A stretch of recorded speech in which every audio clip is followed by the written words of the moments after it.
Você já teve essa experiência? Você abre o livro, primeira página, primeira frase, você lê e aí para. Volta, lê de novo, mais uma vez e nada.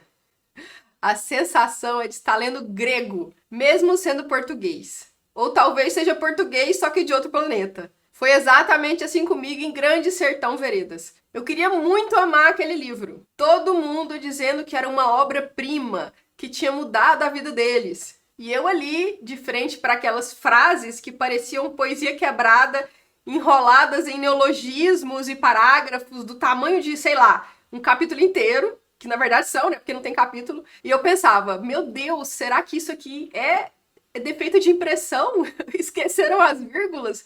E é aí que bate aquela dúvida cruel. Será que o problema sou eu? Será que eu não sou inteligente o suficiente para esse tipo de leitura? Será que esses livros não foram feitos para mim? Mas olha, não era nada disso. A verdade é que entender livros difíceis é uma habilidade, não é um dom. Não é sorte, não é iluminação mística que acontece para algumas pessoas e para outras não. É prática, é treino. E mais do que isso, é uma mudança de atitude diante da leitura. Hoje eu quero conversar com você sobre isso, sobre como ler esses livros que parecem intransponíveis, sem cair no sono, sem desistir na página 15 ou na página 5, e o mais importante, sem achar que você é burro. Porque você não é. A primeira coisa que a gente precisa aceitar é que não entender de cara é absolutamente normal. Principalmente quando a gente está lidando com livros escritos em contextos completamente diferentes do nosso. Tem livro que foi feito, sei lá, 100 anos, 200 anos atrás. Outros foram escritos em outra cultura, com outro ritmo, com outra sensibilidade. E a gente hoje vive acelerado, acostumado a ler textos curtos, diretos, objetivos. A gente consome conteúdo rápido, com começo, meio e fim bem marcadinhos. Então, quando a gente encontra um autor que não tá nem aí para isso, que te joga numa linguagem própria, cheia de símbolos, de ambiguidades, de frases que parecem, sei lá, circular ao invés de avançar, a gente trava. Mas isso não significa que você não é capaz. Significa só que você está num terreno novo. E todo terreno novo exige um certo estranhamento no começo. É normal a gente estranhar num ambiente novo. É como viajar para um país diferente. No início tudo é estranho. A comida, o idioma, o jeito das pessoas falarem, até o cheiro do lugar. Mas com o tempo você começa a perceber as belezas dali e começa a se acostumar com tudo aquilo. A graça está justamente nessa diferença. Por isso que a gente viaja. Tem uma coisa que me ajudou muito e que eu quero contar, que foi usar apoio. Usar apoio não é trapaça, não é colar, não é falta de inteligência. Pelo contrário, é inteligência. Hoje em dia, a gente tem acesso a um monte de material complementar. Resumos no Google, análises de vídeos no YouTube, tem podcasts falando sobre os livros, sobre história. Gente que já leu o livro, que já entendeu o mapa da história e que pode te guiar. E não tem vergonha nenhuma em usar isso. Eu só consegui entrar de verdade em Grande Sertão Veredas depois que eu vi um vídeo de 15 minutos explicando ali quem era quem, o que estava acontecendo na primeira parte da narrativa, qual era o cenário político e simbólico daquele sertão. Aí as peças começaram a se encaixar. Tem livro que é tipo um quebra-cabeça e não tem problema nenhum em você olhar a imagem da caixa antes de começar a montar. Isso não diminui a sua experiência. Pelo contrário, às vezes só assim você consegue ver o quadro todo. Outra coisa que ajuda muito é mudar a forma como você lê.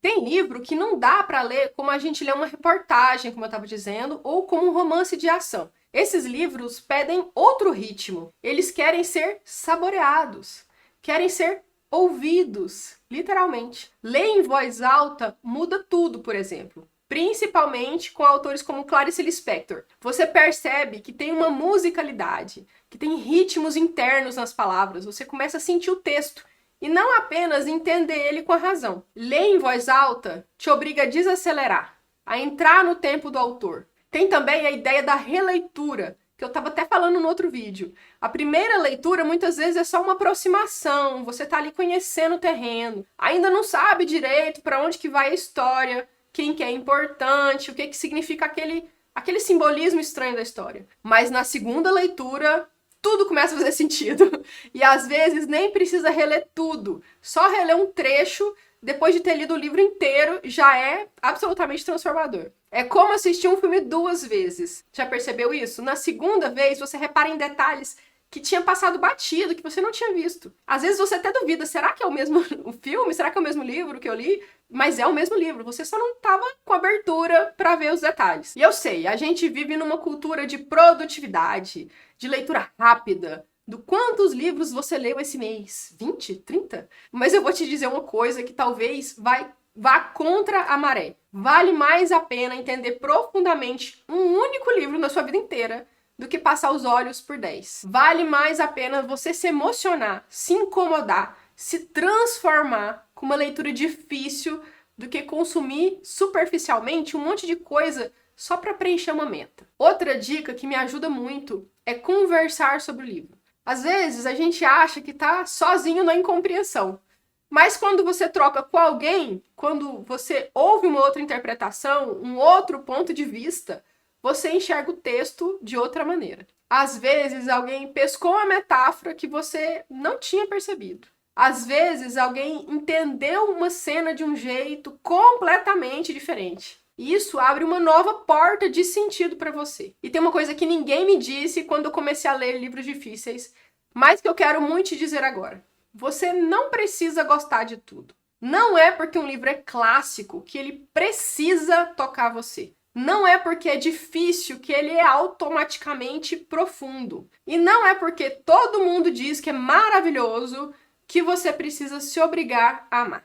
Tem livros que pedem um tempo de maturação. Tem livros que você lê agora e acha chatos pra caramba, mas que daqui a 5 anos, numa outra fase da vida, vão fazer total sentido. E tem livros que simplesmente não são para você. E tudo bem. O importante é você se permitir a experiência, se permitir o desafio, mas também se permitir abandonar quando for o caso. Já abandonei 1 milhão de livros que não tinham nada a ver na época e depois retomei e descobri que eram bons. E retomei outros que descobri que continuavam ruins. Talvez no futuro eu goste. Porque o mais bonito da literatura não é você vencer um livro difícil. É você ser tocado por ele. É sair diferente da leitura. É encontrar uma frase que vai ficar com você por anos. É reconhecer uma dor, um desejo, uma alegria que você achava que era só sua, mas que estava ali escrita por alguém há 100 anos atrás. Nossa, quantas vezes já aconteceu comigo? Ler um livro difícil é, no final das contas, um convite para ir mais fundo, para ir além do óbvio, além do confortável. Isso, claro, dá trabalho, mas também pode ser uma das experiências mais recompensadoras da sua vida como leitor. E como ser humano também, é claro. Então, da próxima vez que você topar com um livro que parece impossível, respira, lembra que você não está sozinho, que ninguém entende tudo de primeira, que todo mundo já travou num parágrafo que parecia uma equação matemática, que ler devagar não é fracasso, é resistência, é mergulho. Se você quiser uma dica de por onde começar ou quiser conversar sobre um livro que está te desafiando muito, deixa um comentário aqui, me conta o nome do livro, me conta o que está travando. Vai ser um prazer trocar ideia com você. Continue lendo, continue tentando, continue se perdendo nos livros difíceis. Porque às vezes se perder é o único jeito de se encontrar. Se esse vídeo te ajudou de alguma forma, deixa aqui seu like, se inscreva no canal para receber os próximos vídeos. E eu vou te deixar um outro vídeo aqui aparecendo na tela. Eu sugiro que você veja, você vai adorar. Obrigado por ficar até o final. Te vejo na próxima, hein? Tchau, tchau.